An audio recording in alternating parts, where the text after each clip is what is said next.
Program Koperasi Merah Putih sering diperdebatkan karena dianggap ambisius, tetapi juga berisiko mengalami berbagai hambatan yang pernah terjadi pada program koperasi besar sebelumnya di Indonesia.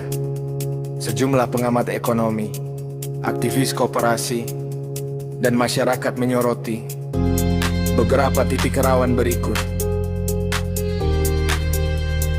Program KDMP risiko hanya jadi proyek berpotensi lebih mengejar target angka, pencitraan politik, atau sekedar formalitas administrasi.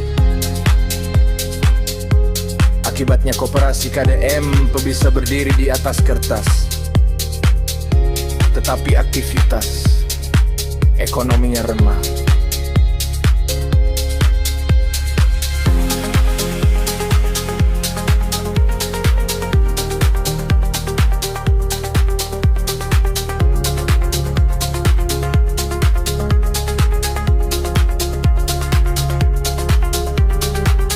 SDM koperasi lemah, masalah klasik koperasi do Indonesia. Pengurus tidak profesional, manajemen keuangan buruk, tidak paham bisnis modern, minim diindustrialisasi, dan kurang transparan. Padahal koperasi modern membutuhkan akuntansi rapi, pemasaran, distribusi, hingga pengelolaan rantai pasok.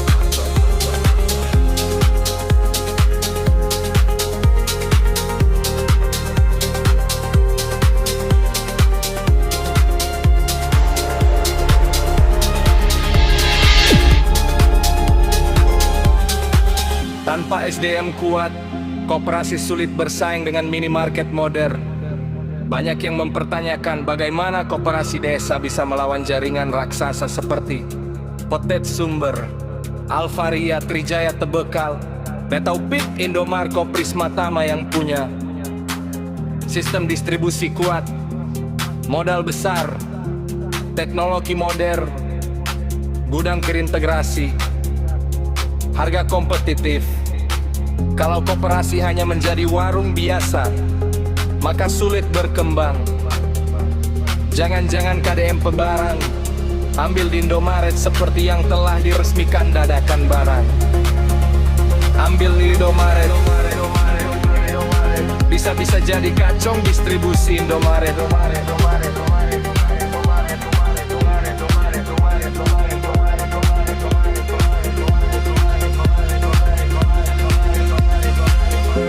Program koperasi KDMP ketergantungan pada subsidi pemerintah.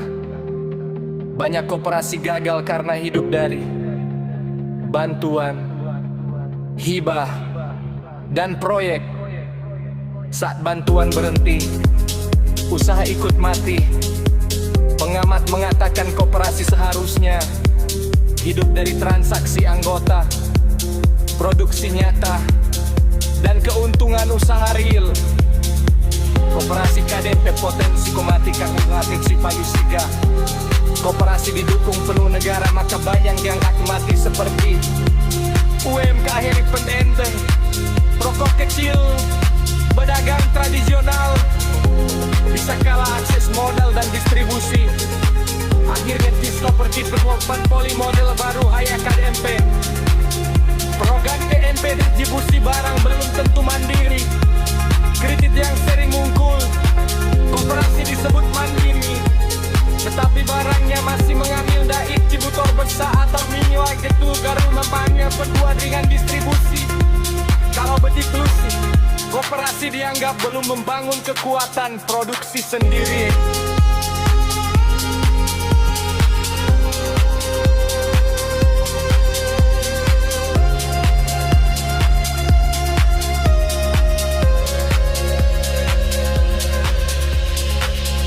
Budaya koperasi masyarakat Indonesia masih teoritis dan banyak mental pengemis sehingga mental belum kuat. Banyak di beberapa daerah anggota koperasi pasif, rapat anggota formalitas, tidak ada rasa memiliki.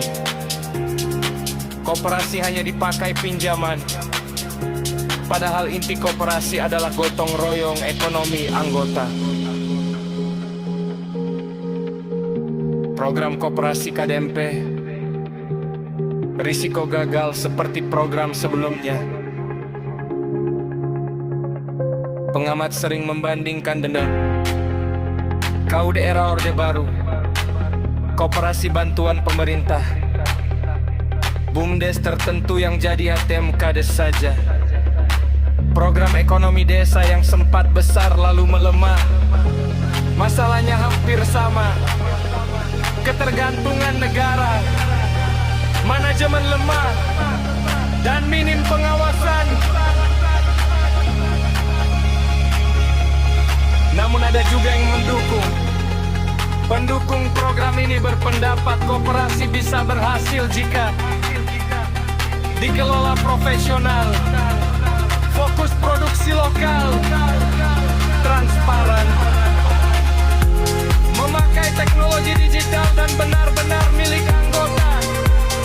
Beberapa negara seperti Jepang, Korea Selatan, Myanmar memiliki koperasi kuat di pertanian, susu, perikanan, hingga retail.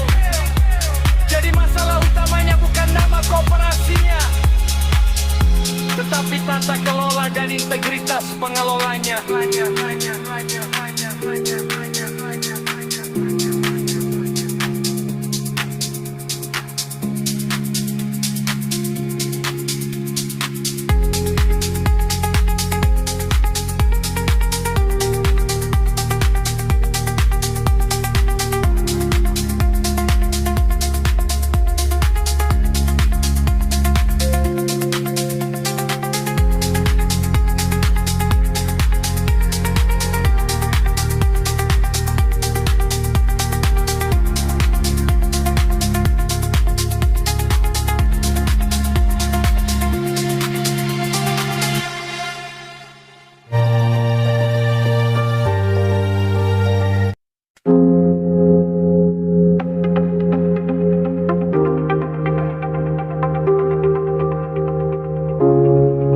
Program koperasi merah putih sering diperdebatkan karena dianggap ambisius, tetapi juga berisiko mengalami berbagai hambatan yang pernah terjadi pada program koperasi besar sebelumnya di Indonesia.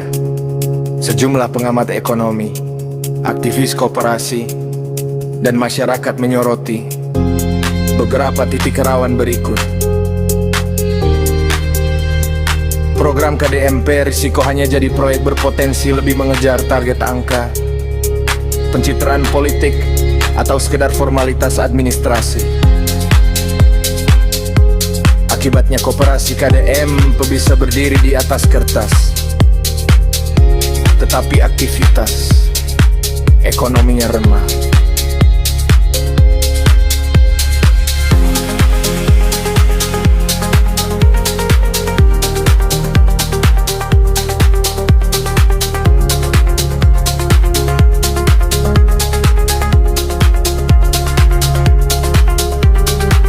SDM koperasi lemah, masalah klasik koperasi di Indonesia.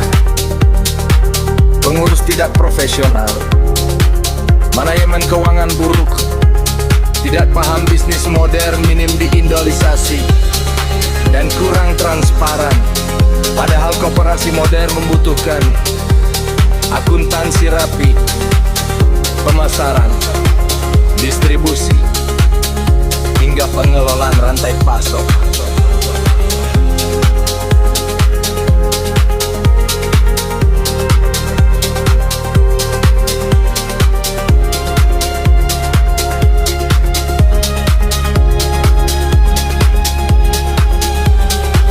Tanpa SDM kuat, koperasi sulit bersaing dengan minimarket modern.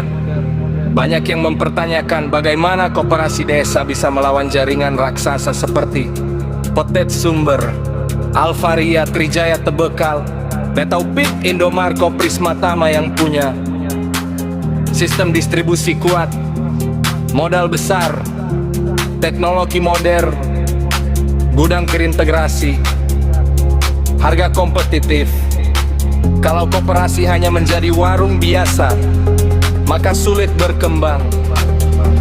Jangan-jangan KDM pebarang ambil di Indomaret seperti yang telah diresmikan dadakan barang. Ambil di Indomaret, bisa-bisa jadi kacong distribusi Indomaret.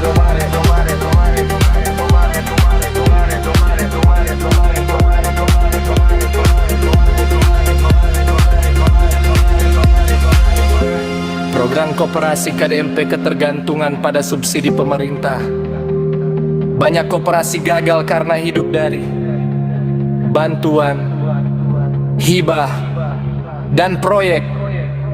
Saat bantuan berhenti, usaha ikut mati. Pengamat mengatakan koperasi seharusnya hidup dari transaksi anggota, produksi nyata, dan keuntungan usaha real. Koperasi KDP potensi komati kang latih si payusiga. Koperasi didukung penuh negara, maka bayang yang mati seperti UMK akhiri pendenteng, rokok kecil, pedagang tradisional, bisa kalah akses modal dan distribusi. Akhirnya diskoperti berwakban poli model baru haya KDMP. Program KDMP distribusi barang belum tentu mandiri. Kredit yang sering muncul, koperasi disebut mandiri, tetapi barangnya masih mengambil dai distributor besar atau mini gitu garung mapanya berdua dengan distribusi. Kalau begitu sih, koperasi dianggap belum membangun kekuatan produksi sendiri.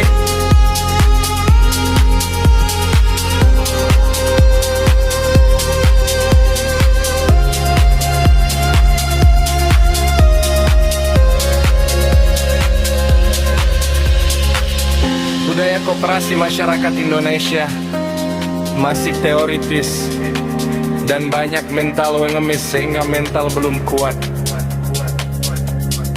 Banyak di beberapa daerah anggota koperasi pasif, rapat anggota formalitas, tidak ada rasa memiliki. Koperasi hanya dipakai pinjaman, padahal inti koperasi adalah gotong royong ekonomi anggota. Program koperasi KDMP berisiko gagal seperti program sebelumnya. Pengamat sering membandingkan dengan KUD era Orde Baru, koperasi bantuan pemerintah, BUMDes tertentu yang jadi ATM Kades saja. Program ekonomi desa yang sempat besar lalu melemah. Masalahnya hampir sama, ketergantungan negara, manajemen lemah, dan minim pengawasan. Namun ada juga yang mendukung.